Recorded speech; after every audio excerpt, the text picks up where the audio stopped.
ceasefire deal between Israel and Hamas in Gaza that will lead to the release of hostages and prisoners held by Israel as well. Let me bring in Meet the Press moderator Kristen Welker. Kristen, the remarks also took a turn into some warnings about the future for this country. Lester, you're absolutely right. And in fact, I thought that was one of the biggest headlines here. And let me just remind our viewers what we just heard.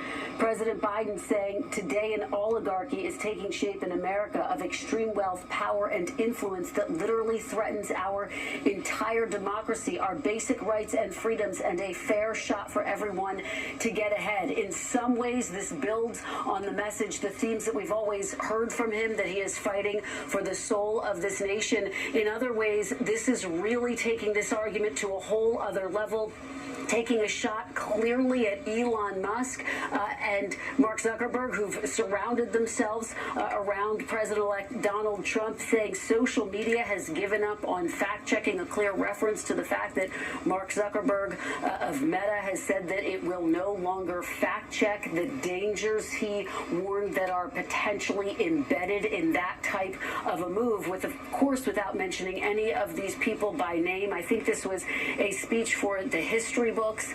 Lester, this is a president delivering his final farewell address to the American people. Yes, defending his legacy, but also with this very firm warning. It harkens back to what we heard from former President Obama in his farewell address when he talked about the fragility of the American democracy before then President-elect Trump was set to take office for the first time. So a similar theme that we're hearing from President Biden here tonight, but again, expanding on it, warning of a potential oligarchy, really framing this around his hope that the state of our democracy will remain strong in the future. Lester. Kristen, thanks. And briefly to Peter Alexander. Peter, describe the room, the Oval Office, in this speech.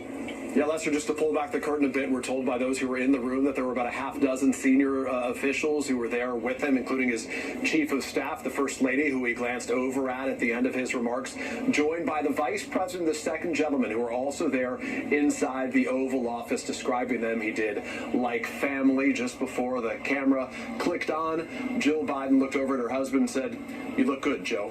Lester? All right, Peter, thanks very much. That concludes this NBC News special report. Much more ahead on our streaming network, NBC News Now, and online at NBCNews.com. And tomorrow morning on Today, I'm Lester Holt in New York. Thank you for watching, everyone. Good evening.